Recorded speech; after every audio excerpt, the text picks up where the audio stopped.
Olá, pessoal, bom dia a todos que estão nos assistindo. Essa live é uma live que continua a programação do SBPC Paraná, esse evento tão importante, em nome da ciência, em defesa da ciência. E nós estamos aqui com dois convidados bastante especiais e bastante conhecedores da demanda específica desse nosso painel.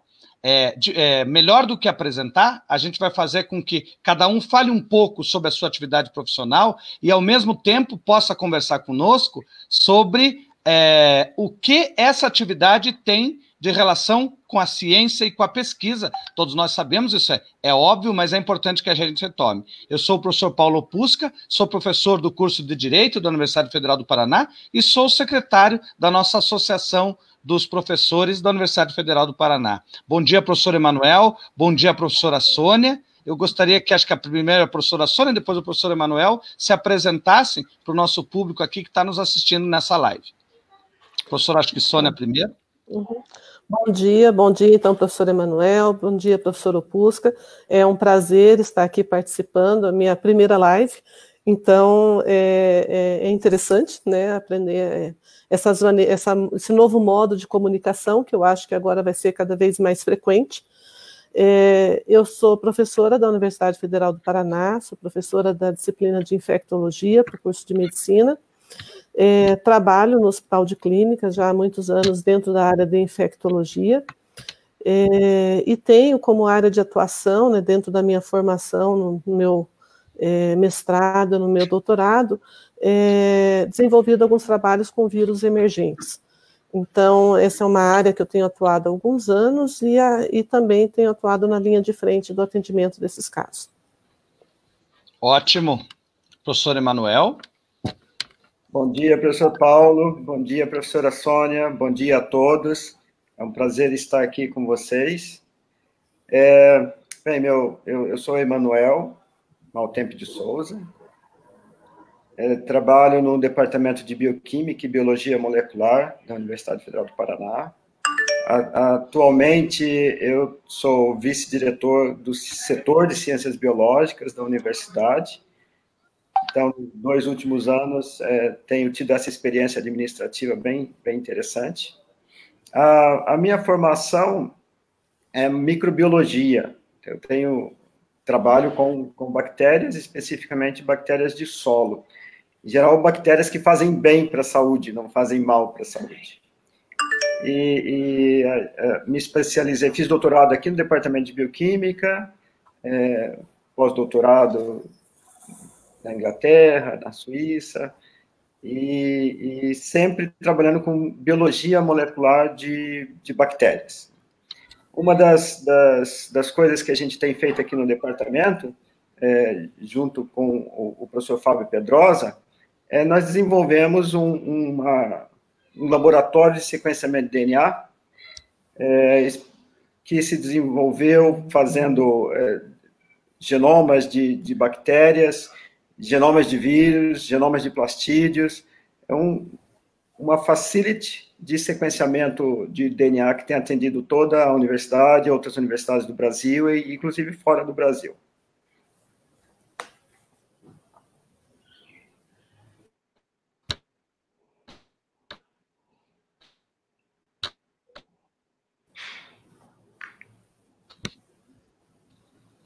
O microfone estava com um problema. Não de vocês, o meu. O professora Sônia, professor Emanuel, o bacana da live é que ela é toda natural. A gente não precisa se preocupar com grandes coisas, porque as coisas acontecem assim, e é uma característica dela que a gente tenha coisas do cotidiano. Aquela edição toda que tem, quando a gente está na televisão, quando a gente está no rádio, na live, ela é o espontâneo do que acontece. Já aparecem perguntas diversas aqui, que eu estou acompanhando pelo Facebook também. Qual que é a grande questão, que é a grande pergunta? Inclusive, ontem foi o grande debate no Congresso Nacional, digo, primeiro na Câmara dos Deputados, depois do Senado. Por que é importante, além do grupo de frente relacionado à pandemia, os professores da biologia, os professores da bioquímica, os professores da veterinária, os professores da assistência social, os professores psicólogos, por que estes quadros, que não são necessariamente os médicos e os enfermeiros, são fundamentais para o combate à pandemia. E por que é importante que eles tenham, vamos dizer assim, a defesa dos direitos e interesses nesse momento, bastante delicado, defendidos? Essa foi a fala dos senadores. Foi incrível, porque o jogo virou, quando chegou no Senado o projeto de lei do congelamento, os senadores defenderam todos os professores, dizendo que não tem como ter rebaixamento de nenhuma categoria. Mas é importante que as pessoas saibam por que além, e acho que o professor Emanuel pode dar essa resposta, além do médico e além do enfermeiro, as outras ciências são fundamentais para combater a pandemia. Paulo, durante essa pandemia e vendo o papel da ciência e dos cientistas no combate à pandemia, o que tem me vindo à cabeça é um livro do Carl Sagan, chamado Um Mundo Assombrado por Demônios, a ciência como uma luz na escuridão. Eu acho que esse título do livro, e quem tiver a oportunidade de ler o livro, eu recomendo bastante, eu acho que o título resume tudo. O vírus, ele apareceu em dezembro de 2019. Um vírus completamente novo. Nunca tinha sido descrito, nunca tinha sido... E ele, provavelmente, ele passou a existir em dezembro de 2019. Ele não existia antes disso. E a gente... E por um acaso, né? E a evolução da vida na Terra tem tido muito de acaso, as coisas acontecem, dão certo, e o vírus deu certo. Ele deu certo para ele, né? No sentido dele poder infectar humanos, ter uma alta taxa de infectividade, ter uma alta taxa de disseminação. Isso significa que é um vírus altamente de alto sucesso, porque ele consegue infectar bem. Bem, para a gente não foi muito bom isso, porque uma parcela significativa das pessoas infectadas tem problemas muito sérios, e uma parcela que é relativamente alta morre mesmo. Então, nós precisávamos agir rapidamente. Qual é a forma de agir? Na ausência de ciência, nós íamos fazer uma dança, fazer rezas, o que é importante. Também rezar e ter fé é importante. Mas essa seria a nossa única linha de defesa. A ciência, nesse tempo, ela identificou o vírus, isolou o vírus, sequenciou o material genético desse vírus, entende como esse vírus funciona, como esse vírus ataca as nossas células. E, paralelamente, a ciência aplicada, a ciência da médica, enfermagem, farmacêutica aplicada, aprendeu a tratar razoavelmente esse vírus. Tanto é que a mortalidade inicial era maior, e quando o paciente tem um atendimento médico adequado, a mortalidade é bem mais baixa. Mais do que isso, nós inventamos formas altamente sofisticadas de identificar o vírus. Então, os testes hoje, eles são capazes de identificar 10 a 100 partículas virais nas amostras. Isso é uma sensibilidade muito grande. Dá certo sempre? Não dá certo sempre. Nós já sabemos tudo sobre o vírus? Também não sabemos tudo sobre o vírus. A mortalidade tem que diminuir, a taxa de letalidade desse vírus tem que diminuir. Nós temos que descobrir vacinas. A respeito das vacinas, hoje tem mais de 100 projetos no mundo desenvolvendo vacinas. Temos talvez uma dezena, 2 dezenas deles já em fase clínica. Tem 2 ou 3 em fase clínica 2. Temos projetos que já estão entrando em produção, tal é a confiança que a vacina vai dar certo. Então, isso tudo é movido por quê? É movido pela ciência. Então, eu acho que a ciência, nesse contexto, permite que a gente lute contra o vírus. E aí não é só a ciência médica, não é só a enfermagem, não são só as ciências farmacêuticas, são todos os níveis de ciências, é a biologia molecular, é a imunologia, é a virologia, quer dizer, aquela ciência de laboratório, pesquisa básica, conhecimento básico mesmo. Então, a ciência econômica, a gente tem que entender qual é o efeito da ciência econômica, do vírus na nossa economia.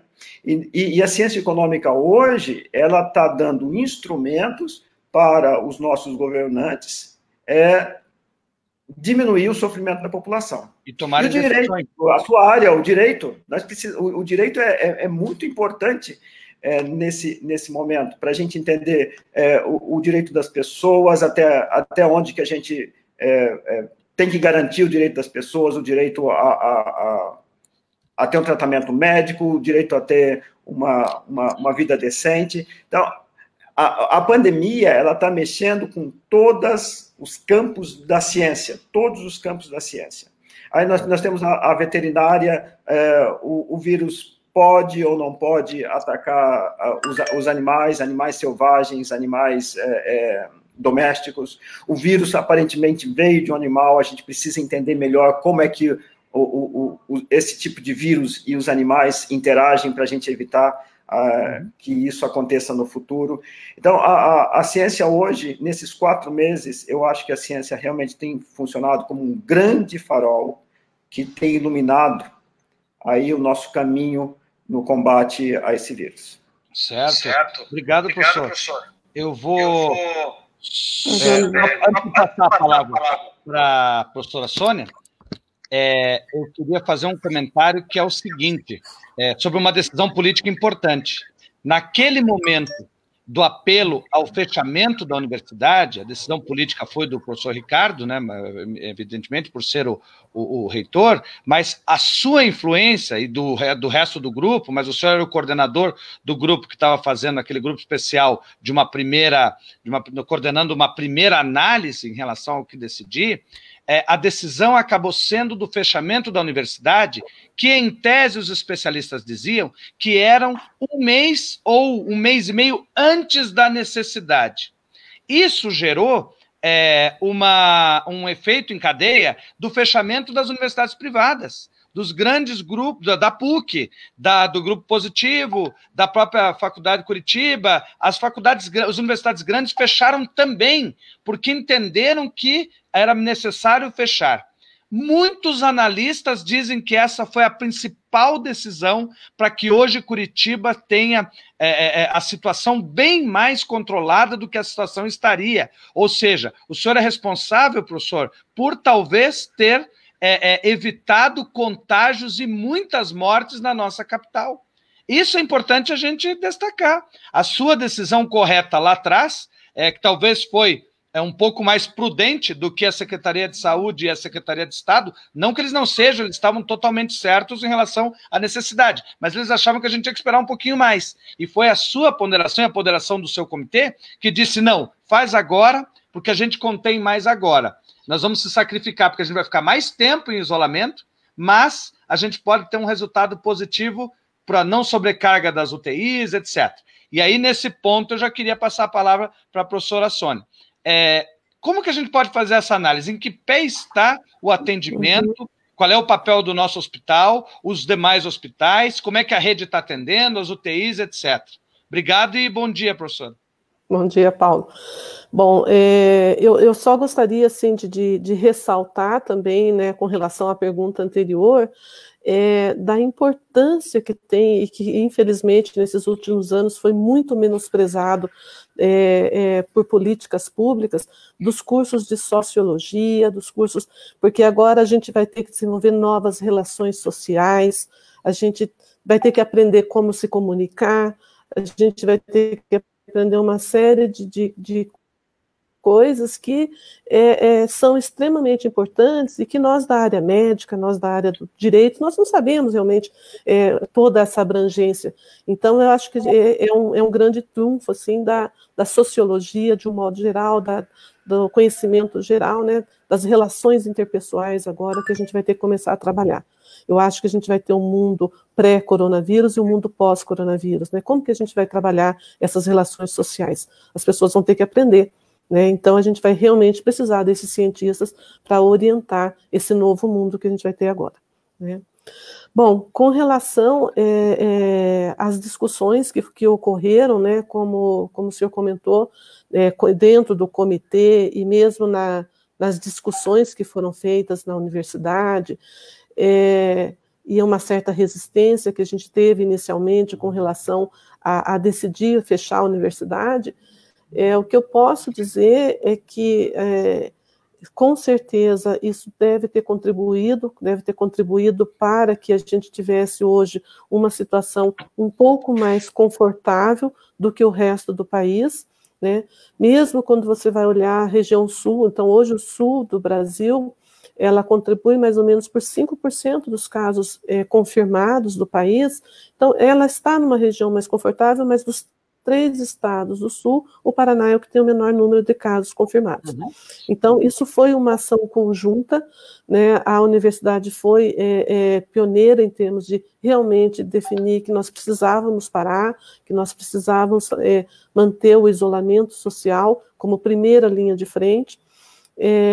O próprio governo do estado também logo encaminhou barreiras, né, barreiras em termos de orientação, porque nós sabíamos que o estado de São Paulo estava com um número maior de casos, então, você vê, apesar de nós termos essa fronteira com o estado de São Paulo, a gente não teve uma expansão tão grande para o nosso estado, então eu acho que isso levou as pessoas a pensarem, nossa, isso é sério, né? Eu tenho que realmente ouvir o que as pessoas estão falando, eu tenho que parar, e eu vejo, assim, de um modo geral, que a população nos apoiou, né? Os alunos nos apoiaram, os outros profissionais nos apoiaram, então foi uma resposta muito, muito interessante, assim, do Estado como um todo, e eu acho que a vanguarda foi realmente da UFPR em tomar essa decisão. Tá, joia. Acho que só em relação aos leitos, se a professora conseguir dizer para nós, se tem, não tem sobrecarga, que pé que está, e no hospital mesmo, no nosso hospital, qual é isso as pessoas perguntam muito, qual é o atendimento que o HC está fazendo na pandemia? Bom, então o que aconteceu? O nosso primeiro caso suspeito aqui no Hospital de Clínicas foi no dia 28 de fevereiro. Então nós tivemos, 28 de janeiro, nós tivemos uma paciente que foi encaminhada para cá, com uma síndrome gripal, e que ela tinha voltado de uma viagem para a China. Então, a partir daquele momento, nós já estávamos acompanhando, né, o que estava acontecendo no mundo. A partir daquele momento, nós começamos a ver todos os processos de trabalho dentro do Hospital de Clínicas para preparar as equipes para o atendimento dos casos que iriam chegar, né? Então, o Hospital de Clínicas, ele já no começo de março foi montada uma comissão, que a gente chamou um comitê de crise para contingenciamento do coronavírus, e essa comissão, ela começou a fazer um levantamento.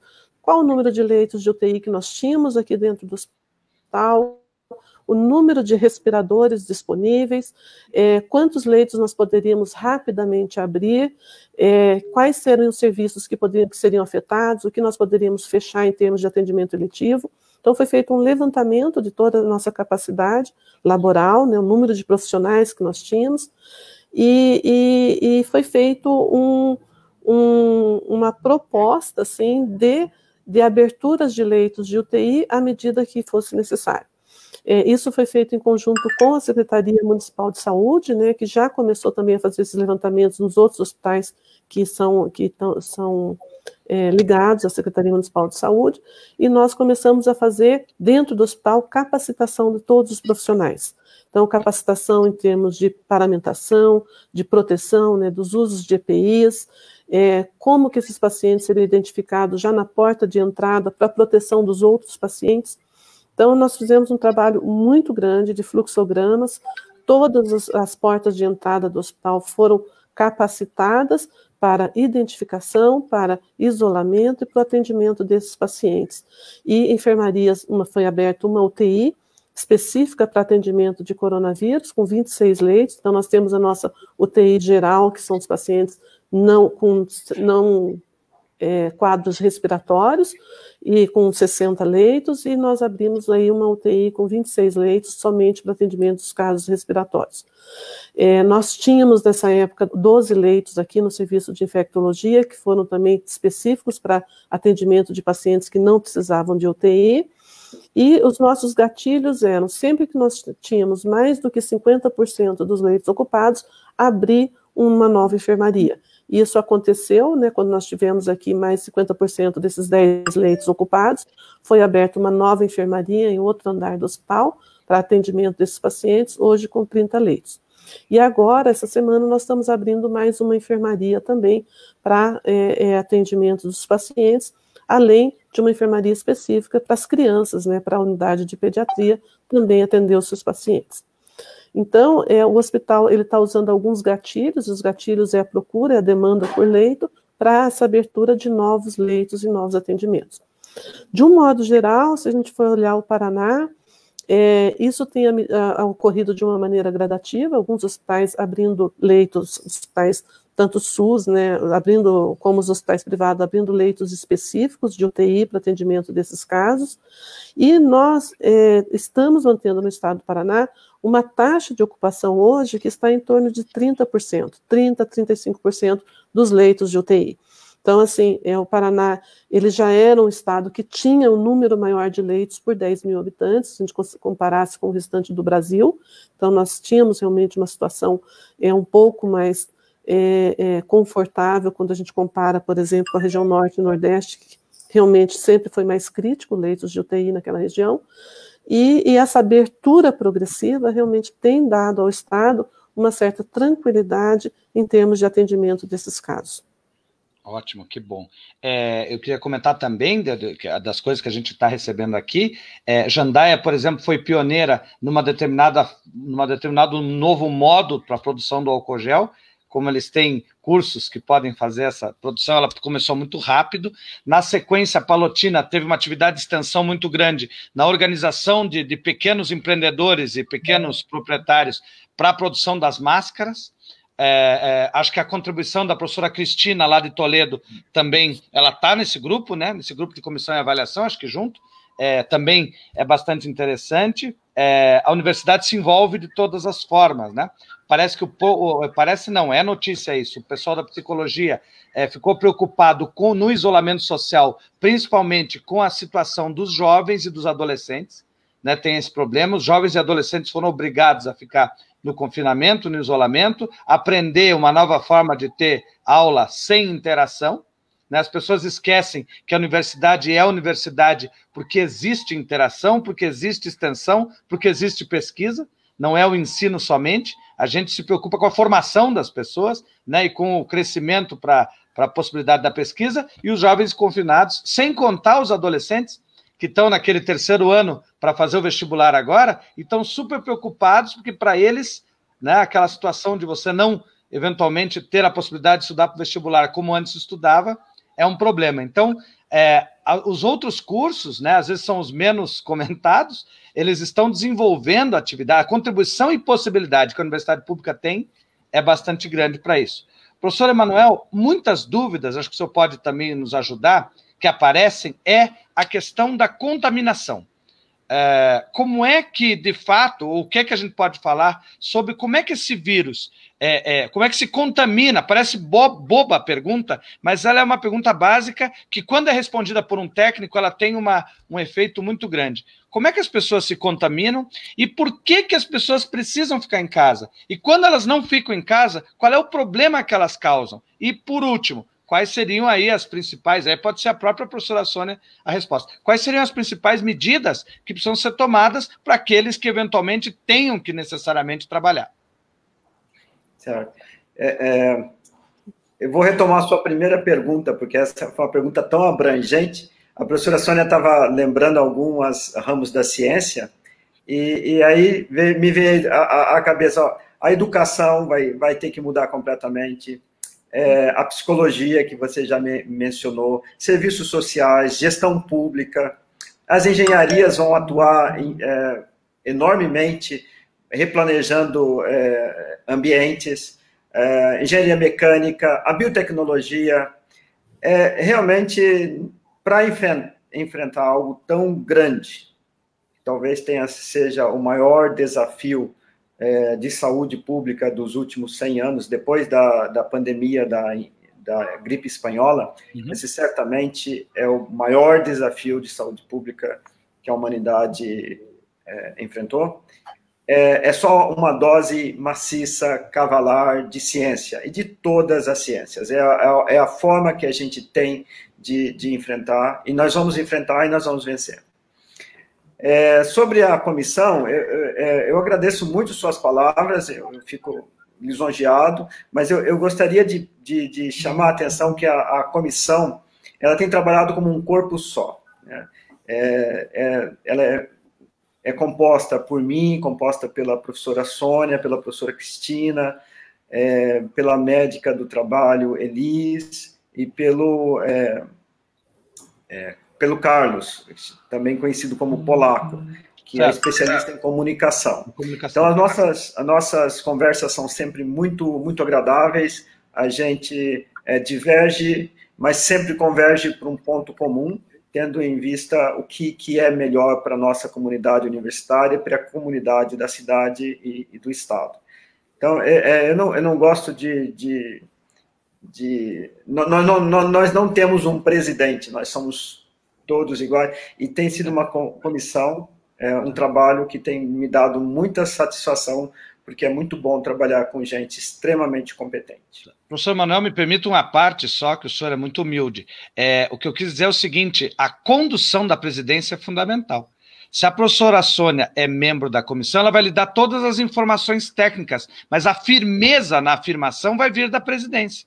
Como o senhor é um professor sério, uma pessoa firme, convicta nas suas decisões, e como presidente é quem toma a decisão, para que o reitor possa tomar uma decisão dessa, precisa de uma condução firme, e o elogio é nesse sentido. A comissão lhe deu os elementos fundamentais e o senhor teve a firmeza para fazer. Vou aproveitar para mandar um abraço aqui para o Márcio, que se manifestou agora há pouco, que acho que é seu colega de departamento, de mestrado, se a professora Sônia for desse mestrado de saúde coletiva, acho que o Márcio é professor, se eu não estou enganado, que é nosso da psicologia, ele mandou um elogio aqui. E mandar um grande abraço para o Carlos, para o Polaco, que o Polaco é especialista em contenção de crise, em administração de crise. Ninguém melhor do que ele para dar informação diária, porque a gente precisa ter atualização diária e precisa de um jornalista que aguente, não é isso? No vulgar, no vocabulário vulgar, aguente o tranco das informações diárias. Amanhã pode mudar alguma decisão e o jornalista tem que estar atento para poder nos informar. Né? E o bom do Polaco é que as melhores conversas que eu sempre tive com ele, quando trabalhei com ele, são entre 5h30 e 7 da manhã, que é o horário que a gente decide tudo. Às 7, quando as coisas estão abrindo, o Polaco já está atento no controle da comunicação do dia. Isso é muito importante. Professora, deixa eu só colocar aqui. Isso vem uma pergunta para a senhora, eu vou só lhe dizer também aqui, rapidinho, né? As pessoas querem saber, para afirmar um pouco mais, essa questão da contaminação. Daí, se puder também, daqui a pouco, afirmar. Só deixa eu colocar, o Polaco é a pessoa que mais nos desafia, porque ele traz todos os questionamentos, assim, e na maioria das vezes a gente acaba respondendo para ele, a gente ainda não sabe. Muito bem. Mas, voltando ao problema da contaminação, isso. Esse é um vírus que ele parasita, acho que posso usar essa palavra, células do trato respiratório, e ele entra na célula, ele se multiplica dentro da célula, e depois ele mata essa célula e é liberado. Então, para cada célula que é parasitada por um vírus, são milhares de vírus que são liberados. E esse processo, então, a gente percebe que uma vez que um vírus entra em contato conosco, se esse vírus tiver sucesso em parasitar uma célula, ele vai produzir milhares de cópias dele, que vão parasitar milhares de outras células, que vão penetrar em milhares de outras células, que vão produzir, esses milhares de células vão produzir cada uma milhares de vírus. Então, é um processo que se expande muito rapidamente. Quando está em concentração, em quantidade máxima de vírus, é possível ter bilhões, dezenas de bilhões de vírus ou até trilhão de vírus por unidade, por ml de secreção nasal ou saliva. Então, é uma quantidade muito grande de vírus que a gente vai ter no trato, que a pessoa infectada vai ter no trato respiratório. Quando a gente fala, ou tosse, ou espirra, esses líquidos da boca e do nariz, eles são ejetados para o ambiente, na forma de gotículas e também na forma de aerosol. A diferença de gotículas é que elas são um pouco maiores, os aerossóis são realmente minúsculos, né? São submicrométricos. Mas como o vírus ele é muito pequeno, um aerossol com um tamanho de 0,3 micrômetros pode conter milhões de partículas virais. Bem, as gotículas que são mais pesadas, elas se depositam rapidamente, elas caem no chão. Se você espirrar sobre uma mesa, elas vão cair sobre a mesa, sobre a cadeira, vão cair no volante do carro, se você espirrar sobre o volante do carro. Então, elas caem rapidamente. Os aerossóis, eles são muito pequenos, então eles ficam suspensos por um tempo grande no ambiente.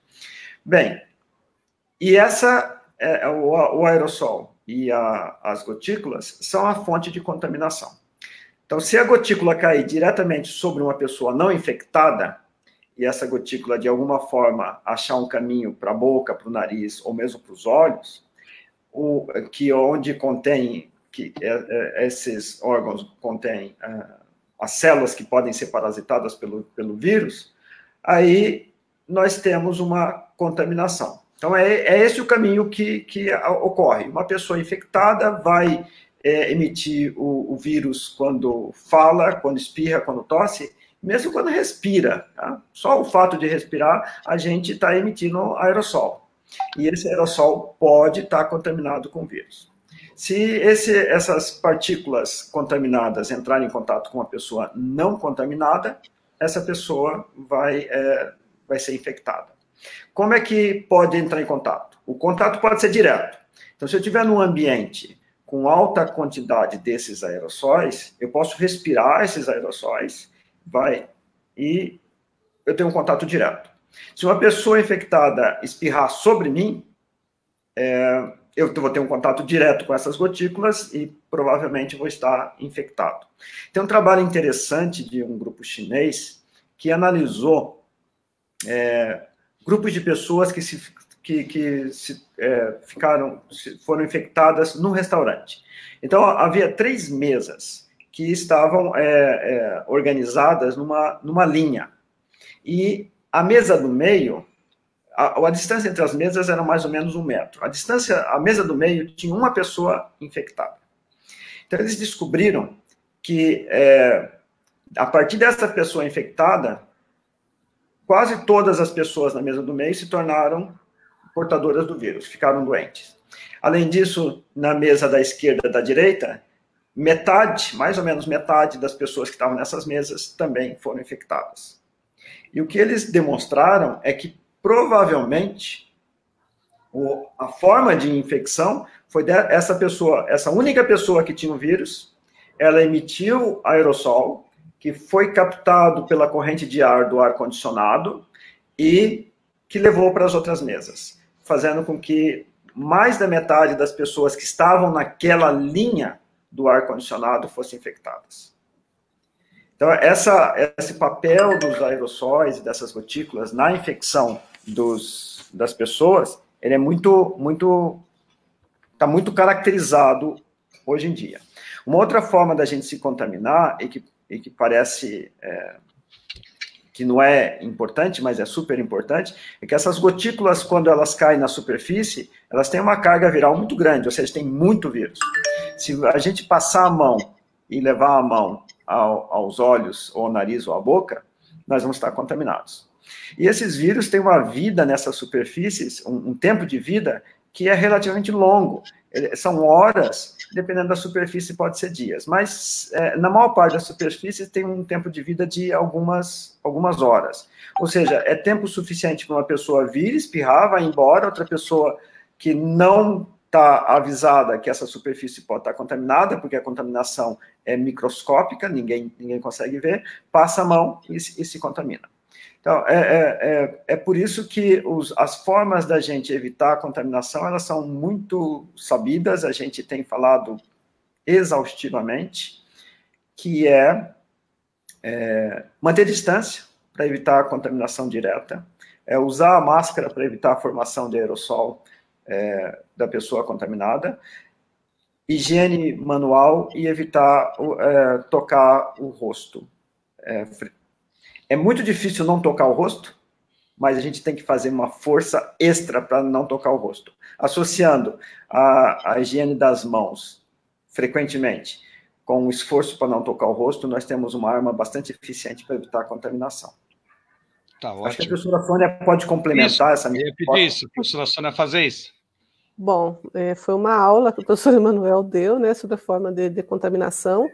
É importante a gente lembrar que vírus respiratórios, né, a gente sempre tem essa preocupação de que as pessoas que estão resfriadas, que estão com algum quadro respiratório, ela deve usar máscara e tudo mais, mas eu gosto muito de ressaltar o que o professor Emanuel falou, que é a contaminação pelas mãos. Então, vírus respiratórios a gente pega pelas mãos, né? Então, é aquele de uma gotícula, e essas gotículas o vírus consegue sobreviver por um tempo maior. Se a gente tiver uma umidade do ambiente também adequada, isso se estende. E as pessoas, elas podem se contaminar num corrimão de escada, numa cadeira, e vários ambientes. Então, é extremamente importante, quando eu falo das pessoas usarem máscara, ela vai diminuir também a contaminação ambiental. Né? Então, ela vai usar a máscara, se ela está eliminando o vírus, ela diminui essa carga de vírus nesse ambiente, tanto diminui as partículas de aerossol, que podem chegar a qualquer pessoa, quanto também essa contaminação de uma superfície, e eu acabo protegendo esse ambiente. E as pessoas sempre têm que ter ideia que ela está chegando num ambiente, que ela mesmo que seja um ambiente que não tenha ninguém, se ela é a mesa de trabalho dela, como já aproveitando na tua pergunta, né, como que eu faço para trabalhar? Porque eu vou ter que trabalhar agora, eu vou ter que pegar o transporte público. Então, esses cuidados que eu tenho que pensar que esse ambiente pode estar contaminado, antes de começar a fazer o meu trabalho, eu tenho que fazer uma desinfecção, e a desinfecção é com álcool 70, então o vírus ele é um vírus fácil de ser destruído, então eu tenho que ter álcool 70, eu tenho que fazer fricção dessa mesa de trabalho, né, e isso fazer várias vezes, e também sempre lavar as mãos. Então, a lavagem de mãos, e quando não é possível lavar a mão, o uso do álcool 70, né, com fricção, também diminui a contaminação das mãos. Então, esse cuidado de pensar que o ambiente, ele pode estar contaminado, e toda vez que eu tocar numa superfície, que é uma superfície ainda de uso comum, né, que seja no ônibus ou num ambiente, num escritório, eu tenho que fazer a desinfecção das minhas mãos com álcool 70. Então, isso realmente protege as pessoas, tá? E o uso de máscara, até aproveitando, né, por que a gente tem que usar máscara? Porque se eu uso máscara, eu estou diminuindo a eliminação de vírus, e também, se eu não estiver infectada, eu vou receber menos gotículas, bem menos, dependendo do tipo de máscara que eu estou usando, isso pode reduzir para quase que 99% da minha contaminação. Então, o uso de máscara é importante e tem que ser um uso universal. Principalmente quando a gente está falando agora de ambientes comuns, em que as pessoas estão usando máscaras que são de tecido, né, máscaras que não são de ambiente hospitalar, que funcionam adequadamente, mas principalmente se todo mundo usar. Né? Então, se eu tenho uma máscara que ela diminua, vamos supor, uma possibilidade de contaminação de 60%, se eu uso, você usa, todo mundo que está em volta usa, eu tenho uma proteção muito maior do que somente uma pessoa usar. Então, é um momento, eu acho que esse momento, a gente tem que pensar o que nós vamos tirar disso, né? Uhum. Do que está acontecendo. Eu acho que a gente tem que pensar no próximo, a gente tem que ser solidário, tá? Eu tenho 20 anos, eu tenho uma chance de não fazer uma doença grave, mas eu tenho outras pessoas com quem eu convivo, ou aquela pessoa de 20 anos com quem eu estou conversando, convive com o idoso, convive com um paciente imunossuprimido, com uma criança, e ele pode levar para casa. Então, eu tenho que pensar nas outras pessoas, e eu tenho que usar máscara pelos outros, tá? Por mim e pelos outros. Eu acho que eu tenho, assim, eu trabalho há muitos anos, né? Passei a pandemia de 2009 trabalhando aqui, fiz vários trabalhos com vírus emergentes, mas eu acho, assim, que nesse momento a solidariedade nunca foi tão importante, sabe? Em todos os sentidos. De pensar no próximo, a solidariedade na pesquisa, sabe, de pedir para as pessoas, e eu recebi aqui dentro do hospital muitos contatos de professores e de outras pessoas, falando assim, você precisa que eu estude alguma coisa para você? Eu estou à disposição. Então, as pessoas têm que pensar assim, o que eu posso fazer, né? Tanto na pesquisa, no meu dia a dia, o que eu posso fazer para diminuir a contaminação das pessoas, para aumentar o conhecimento sobre essa doença e para divulgar para todo mundo o que é importante. Tá? Então, todo mundo pode participar dentro da sua área de conhecimento, protegendo as outras pessoas. Tá certo. São muitas as perguntas, a gente teria acho que muitas horas para poder conversar, infelizmente está acabando o nosso tempo. Eu queria só fazer um pedido, e também é o interessante, e é meio o tom do nosso dia todo, que é, aliás, que a professora acabou de fazer, a discussão da ciência com a questão da humanidade e o humanismo. Acho que a Federal do Paraná tem essa marca bastante grande, né? No Hospital de Clínicas tem essa marca, os nossos setores têm essa marca. Eu gostaria que cada um, se pudesse encerrar, aí 1 minuto ou 2 minutos para encerrar, pudesse fazer aí, talvez a professora tenha feito, uma fala final de incentivo, de positiva, para que a gente saia dessa melhor do que quando entrou e possa ter mais solidariedade e, enfim, dignidade para as pessoas. Professor Emanuel. Bem, eu acho que eu queria começar dizendo o seguinte, nós não vamos sair tão cedo. Esse vírus, ele não distingue ninguém, não parece que tem um grupo de pessoas que vai ser resistente a esse vírus, ou seja, o público-alvo do vírus são 7 bilhões de pessoas no planeta Terra. Não tem vacina ainda, e enquanto não tiver vacina, nós temos que conviver com esse vírus. Nós vamos ter que conviver com ciência, nós vamos ter que conviver com muita solidariedade. A gente vai ter essa palavra que a professora Sônia trouxe aqui nessa discussão, que tem sido bastante usada, ela vai ser muito importante. Então, nós vamos ter que aprender a trabalhar com esse vírus. Quando eu digo trabalhar, é ir para o trabalho, a gente vai ter que aprender a ensinar e ir para a escola com esse vírus, de uma forma que o número de pessoas afetadas seja o menor possível. Não acredito, como algumas pessoas têm dito, que a solução é deixar que 70% da população da Terra seja infectada para a gente ter imunidade. Por 2 motivos. Primeiro, que a gente não sabe se essa imunidade vai realmente durar e como é que funciona essa imunidade ao vírus. A gente ainda não tem informação a respeito. E segundo, é que se a gente simplesmente deixar a doença progredir, os sistemas de saúde entram em colapso, muita gente vai morrer, muita gente vai sofrer. A ciência traz outras soluções, a ciência traz formas da gente conviver com o vírus, que é mais ou menos o que foi feito aqui no Paraná. O primeiro sinal, o Paraná tomou uma atitude, a população aderiu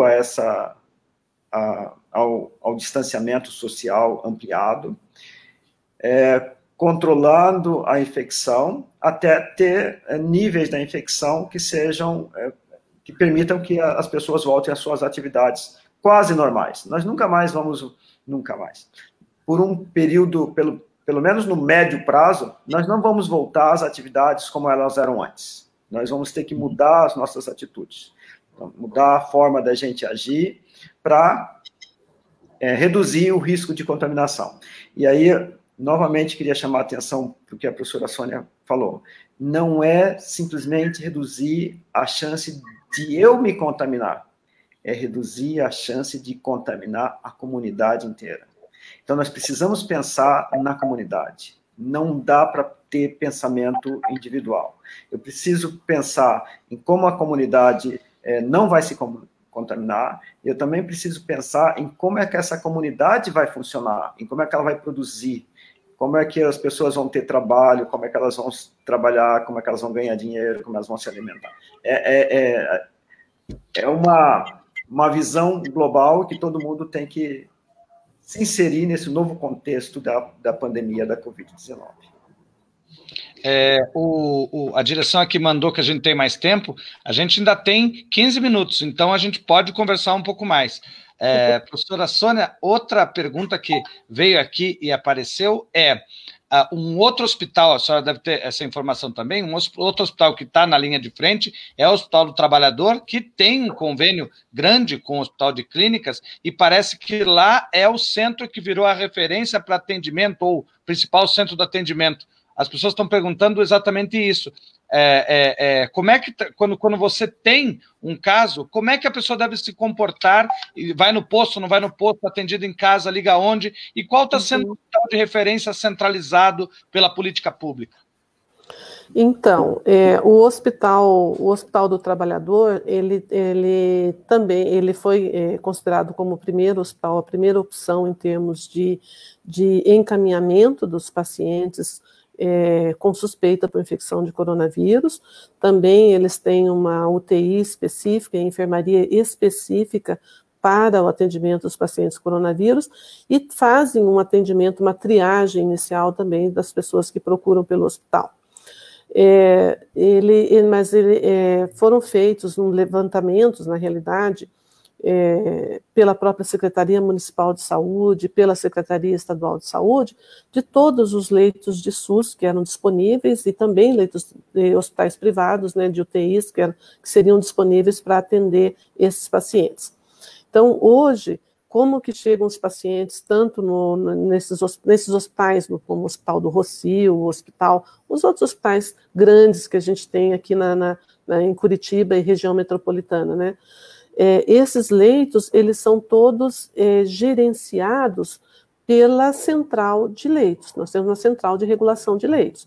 Então, o paciente, ele é atendido nas UPAs, tá? As orientações é que esse paciente não vá diretamente aos hospitais, tá? Então, ele vai para uma unidade de pronto atendimento, aquele paciente que apresenta um quadro, não os quadros leves, né? Os quadros leves, eles estão sendo até orientados para que entre em contato com o telefone, pela Secretaria Municipal de Saúde, e se ele apresentar um quadro com sinais de agravamento, que é a falta de ar, que é o esforço respiratório, ou se é uma pessoa que tem fatores de risco para uma evolução mais grave, ele pode ser atendido numa unidade de pronto atendimento ou mesmo numa unidade básica de saúde. Ao se evidenciar que esse paciente precisa de hospitalização, seja porque ele descompensou a sua doença de base ou porque ele está com um quadro respiratório mais grave, essas unidades, elas acessam essa central de regulação de leitos, e essa central vai procurar leito dentro do que tem disponível na rede pública, tá? Existem os encaminhamentos, daí o encaminhamento vai ser feito de acordo com os leitos que são disponíveis e também com as características clínicas desses pacientes, tá? Então, o Hospital de Clínicas, ele é um hospital terciário, então é um hospital que ele tem um rol de especialistas muito grandes que às vezes não estão disponíveis em toda a rede. Então, se eu tenho, por exemplo, o que eles chamam de pacientes de maior gravidade, pacientes com doenças de base, como, por exemplo, um transplante de medula, que faz um quadro respiratório, esse paciente ele é encaminhado para o Hospital de Clínicas, porque aqui é o centro de atendimento desses casos. Tá? Então, o que a gente sempre orienta a população é que não procure diretamente os hospitais, mesmo alguns hospitais que têm porta aberta, os serviços de emergências estão cheios, eles devem procurar as unidades próximas de casa, e essas unidades vão avaliar a necessidade de internamento e vão acionar essa regulação de leitos. Como que a gente funciona como hospital? Diariamente, isso é uma determinação que já foi do próprio Ministério da Saúde, o hospital informa a essa central qual é o número de leitos ocupados que ele tem hoje para COVID e qual o número de leitos disponíveis.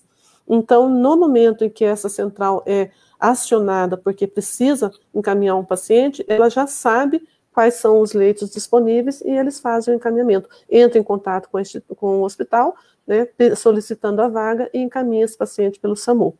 Tá? Isso tem funcionado muito bem, de um modo geral, esses pacientes estão conseguindo chegar nos hospitais. Tá? E a gente tem que lembrar uma outra coisa, que nós temos outros pacientes que não são infecção por SARS coronavírus e que estão precisando de leitos de UTI, que estão precisando de enfermarias, estão precisando de cirurgias, e também a gente tem atendido esses pacientes à medida do possível. Então, apesar do Hospital de Clínicas ter aberto leitos específicos para COVID, a gente tem aqui uma procura muito grande de pacientes nossos que, por outras morbidades, doenças crônicas que precisam ser atendidas. E esses pacientes continuam sendo encaminhados para cá.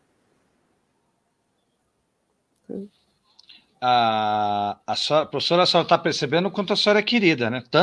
O tanto de pessoas que vêm aqui no meio da live e dizem que a senhora faz um bom trabalho e que é fundamental, parabéns pelo trabalho da comissão, está aparecendo direto para cá. Professor Emanuel, acho que aí a partir de agora já vamos fazer um fechamento. O senhor fez um prognóstico aqui que num primeiro momento assusta, né? Porque, disse com todas as letras, o mundo não será o mesmo, o nosso comportamento não será o mesmo, e as coisas ruins, vamos dizer assim, que podem vir a acontecer, vão depender muito do nosso comportamento e da nossa disciplina. O que o senhor podia avaliar para nós que deveriam ser as principais medidas que, dentro da universidade, como professor, como pesquisador, como técnico, nós deveríamos tomar, né, já que o nosso público está assistindo são professores, quais seriam as principais medidas na retomada que a gente precisaria ter? Bem, eu acho que a gente tem que partir do princípio de que esse vírus, ele se dissemina quando a gente está muito próximo. Então, a forma de cumprimentar, ela tem que mudar. A forma de ensinar, ela tem que ser uma forma mais distante. Acho que nós temos que implantar mecanismos de ensino remoto sempre que possível. E naquelas disciplinas, naqueles tópicos para os quais a gente precisa de que os alunos estejam presentes e ter proximidade com os alunos, nós vamos ter que planejar a distância, que eles fiquem em uma distância mínima, de 1,5 metro mais ou menos, o uso de máscaras, a presença frequente de álcool em gel para a higienização das mãos, e eu acho que chegou no momento, na universidade pública brasileira, de enfrentar talvez um dilema, que é implantar mecanismos de ensino remoto de uma forma mais abrangente. As universidades no exterior têm feito isso já há algum tempo, tanto é que na Europa e nos Estados Unidos, a graduação ela praticamente não parou, ela continuou, ela quase que normal, com atividades remotas. Nós vamos ter que mudar a forma de ensinar de um jeito mais radical. Acho que se a pandemia da Covid-19 durar pelo tempo que a gente acha que ela provavelmente vai durar, vai ser inevitável que a gente adote formas mais modernas, diferentes de ensinar.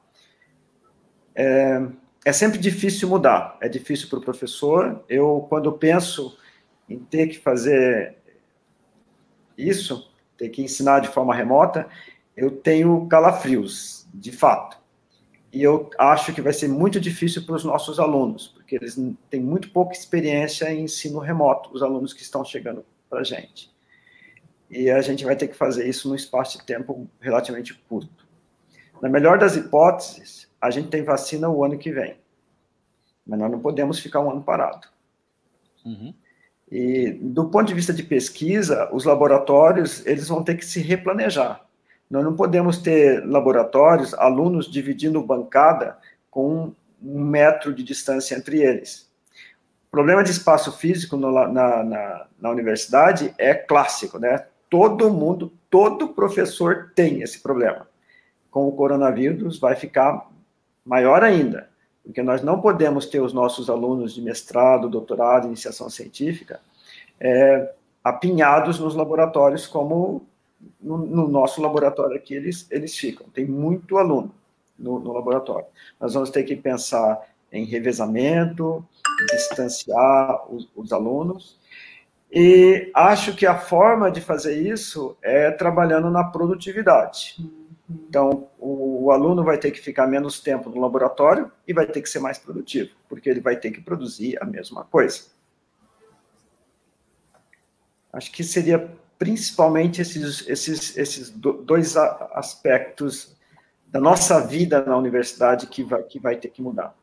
A parte administrativa eu não preciso comentar, mas a parte administrativa, eu já havia uma discussão muito de 1 ano, 2, a respeito de como estabelecer ensino remoto na universidade. Fomos forçados à força, né? Foi a forceps. E a parte administrativa está funcionando de forma remota razoavelmente bem. Então, a parte administrativa seguramente vai ter que fazer mais trabalho remoto e distanciar os servidores. E outra coisa, acho que a universidade vai ter que estabelecer um sistema de testar os seus servidores e os seus alunos, para dar mais segurança para as pessoas. Existe um problema aí, que é o seguinte: eu posso testar a presença do vírus numa pessoa hoje, dá negativo, amanhã ela se contamina. Mas nós temos um efeito psicológico na comunidade quando a gente tem a capacidade de fazer teste. E eu acho que esse efeito psicológico é bastante importante, e a universidade talvez tenha que pensar em como dar como ter essa capacidade de testar seus servidores e seus alunos. Tá joia. Professora Sônia, muitas participações aqui, repetindo a mesma frase. O Hospital de Clínicas é o SUS. Mais do que nunca, a gente tem que entender a necessidade do que é o SUS. Acho que a professora podia também comentar um pouco sobre a participação do serviço público na pandemia. Certo. Então, eu acho, foi uma grande lembrança, né? Eu comecei a minha fala falando de redenção das ciências sociais, e eu acho que agora é a redenção do SUS, né? O SUS, que foi sempre nesses últimos anos, tão maltratado, né? Tão esquecido. Na realidade, até quando a gente compara com países que têm países ricos, a gente observou assim, dificuldades muito grandes de atendimento da população de um modo geral, que a gente aqui tem batalhado muito tempo, né, com o nosso SUS.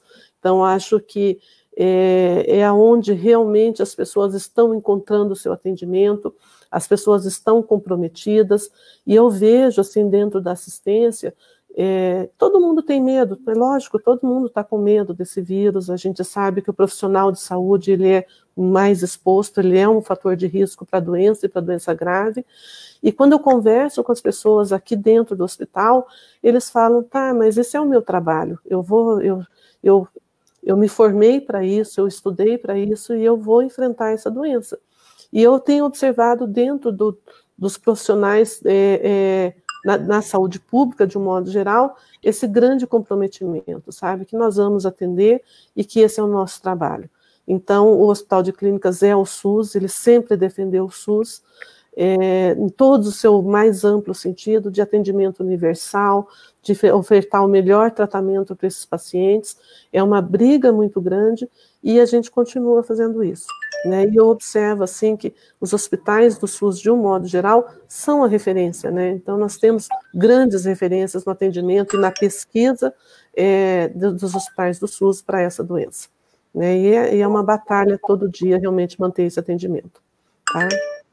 E eu gostaria, assim, só para já indo para a parte final, você viu que você fala do SUS, professora, já vem as pessoas elogiando aí, olha lá. SUS é a ciência, realmente. E a gente, assim, é onde todos se formaram, né? Então, nós temos hoje profissionais, assim, de renome, profissionais que estão fora do Brasil, que se formaram aqui, se formaram trabalhando em hospital de SUS. Então, é uma rede, realmente, de bons profissionais que trabalham com dificuldades, a saúde, ela é cara, a saúde, ela realmente necessita grandes investimentos, mas com bons profissionais, né? A formação desses profissionais é muito boa e isso realmente eleva bastante a qualidade do atendimento da nossa população, né? E eu, assim, para complementar, ou para completar, né, já estamos indo para a parte final, eu gostaria de colocar, eu sempre dou uma aula para os meus alunos, né, e no final do curso de medicina teve a aula da saudade, né, que eles pedem para alguns professores dar uma aula, e a minha última aula foi sobre o One Health, né, que hoje é um termo que se comentava, já estava se comentando já há alguns anos, que eu não posso pensar na saúde humana se eu não pensar na saúde do planeta, se eu não pensar na saúde dos animais. Então, a formação do médico não é só pensando como que eu vou tratar essa doença, mas eu tenho que pensar o impacto que hoje tem no meio ambiente, a agressão ao meio ambiente, a saúde do animal, é importante e isso afeta a nossa vida. Então, o coronavírus trouxe de conhecimento. Então, eu preciso cuidar da saúde animal, eu preciso cuidar da saúde do planeta, e com isso vou ter uma boa saúde humana. Então, eu não posso hoje pensar só na minha área, né? E essas novas doenças, elas estão surgindo porque a gente não está cuidando bem dos animais e a gente não está cuidando bem do nosso planeta. E isso está nos afetando. Então, a saúde, ela é global e todo mundo tem que pensar nisso hoje. Agressões ao meio ambiente, agressões à vida animal, a gente vai ter consequências na saúde humana. Então, nós precisamos realmente pensar de uma forma mais abrangente. Semana passada, professor Emanuel, numa entrevista, o Noam Chomsky fez um comentário bastante interessante que vem de encontro a isso que a professora acabou de dizer. Ele disse o seguinte, que como a humanidade não estava entendendo muito bem o que se passava no mundo, a natureza resolveu fazer greve. E aí ele disse as coisas que aconteceram na natureza enquanto nós estamos confinados. Desde a limpeza do céu, passando pelas plantas, passando pelos rios, retorno de determinados animais que já estavam em extinção e se reproduziram nesse tempo, a mudança do clima. Um comentário bastante interessante. Curitiba nunca teve tanto sol e tanto tempo bom nesse período de pandemia, algo engraçado até, né? O céu azul e bonito, como se a natureza estivesse ali fora, respirando a nossa paralisação. Menos acidente de trânsito, menos poluição, menos gasto de combustível, mais pessoas com a família. O que o senhor teria a dizer? Tá certo o Chomsky, professor Emanuel? Em parte. Imaginei. Em parte. O professor Emanuel não ia aceitar o Chomsky assim, tão rapidamente, né, professor Emanuel? Né? De fato, o ar nas grandes cidades melhorou. Então, as imagens de satélite que mede concentração de N2O na atmosfera mostram uma redução que chega a ser até de 50%. Então, melhorou bastante o ar que a gente respira. Mas assim que a gente voltar às atividades, é bem possível que nós voltemos aos níveis anteriores. Houve uma redução também da queima de combustível fóssil, mas essa redução ela ainda não é a redução necessária para a gente atingir as metas do Acordo de Paris nos próximos 10 anos. Tá. Bem, eu acho que em relação aos animais, me parece que essa redução da atividade humana, ela foi muito curta para a gente realmente ver um efeito sobre a vida animal e a vida vegetal. Então, eu vejo isso com com certo ceticismo. Mas o que essa parada forçada está mostrando para a gente é que existem, sim, formas da gente melhorar. E que se a poluição reduzir, o ar da cidade fica melhor, é melhor para a gente. porque esse foi o mais evidente. A poluição em Curitiba reduziu, ficou mais claro, ficou mais fácil, o ar ficou mais gostoso de respirar. A redução da emissão de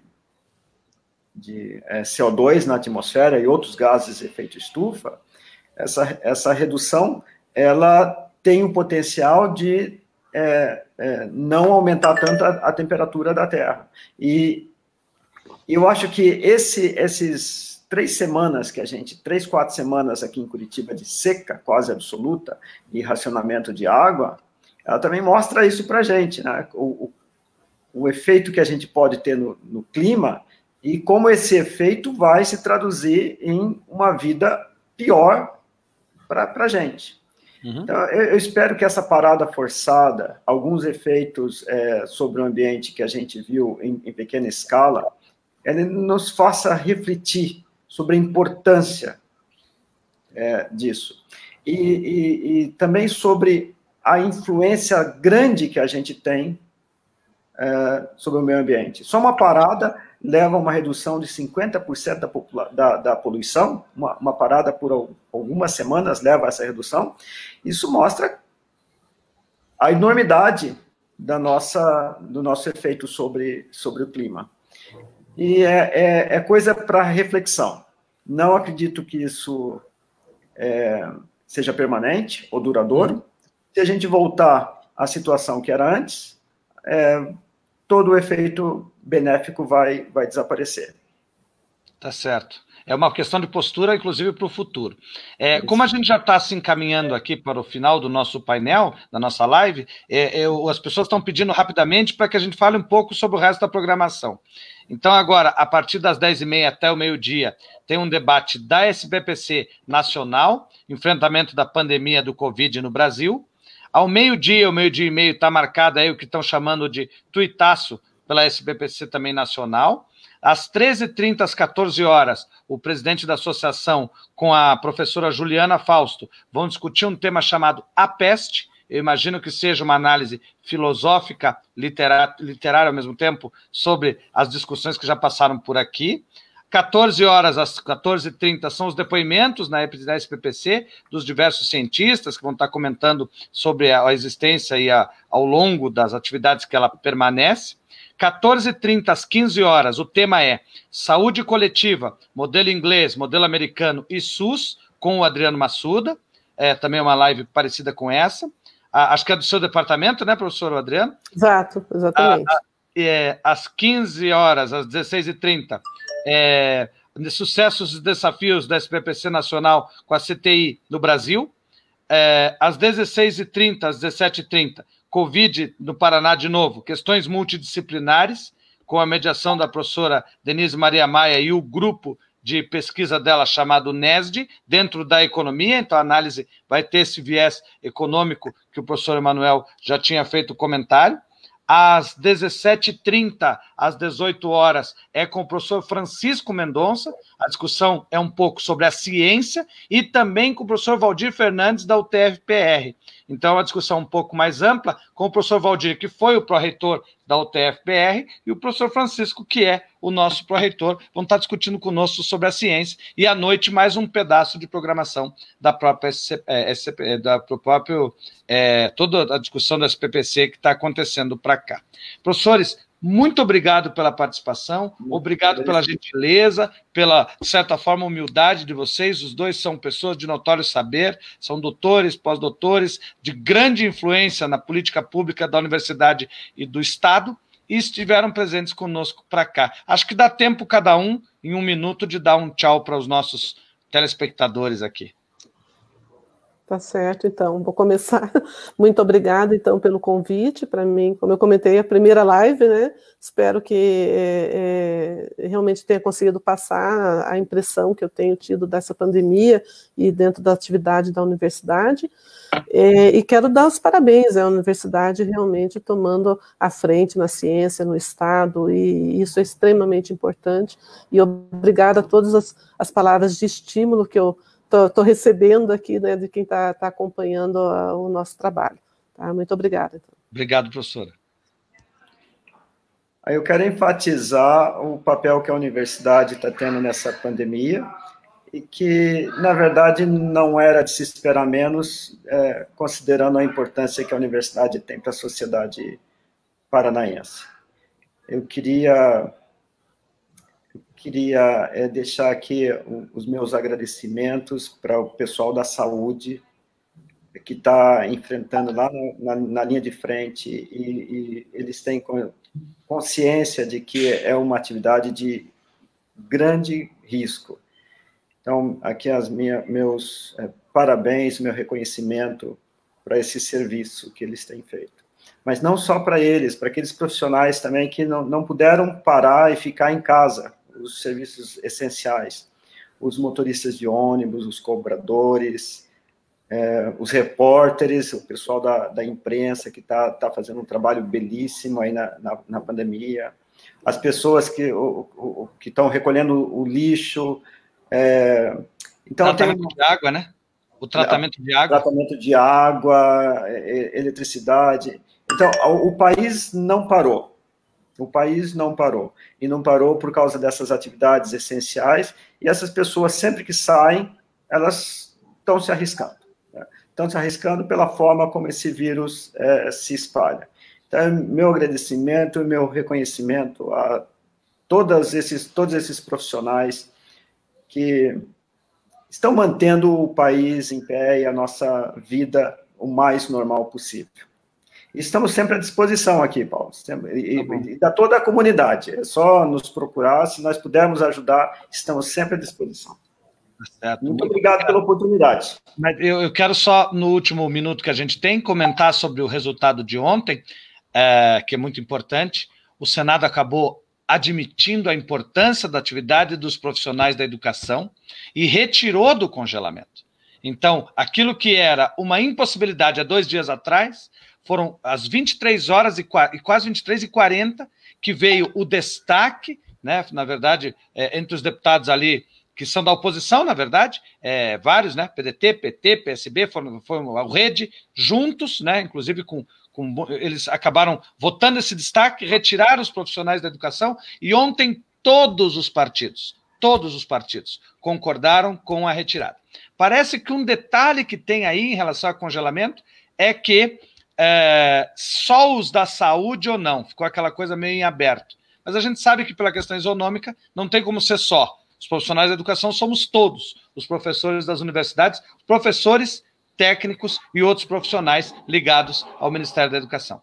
Muito obrigado pela participação de vocês, obrigado por aqueles que nos assistiram. Segue agora a programação normal e seguimos para novas e melhores possibilidades. Muito obrigado, bom dia a todos. Obrigada. Bom dia, bom dia. Bom dia, bom dia.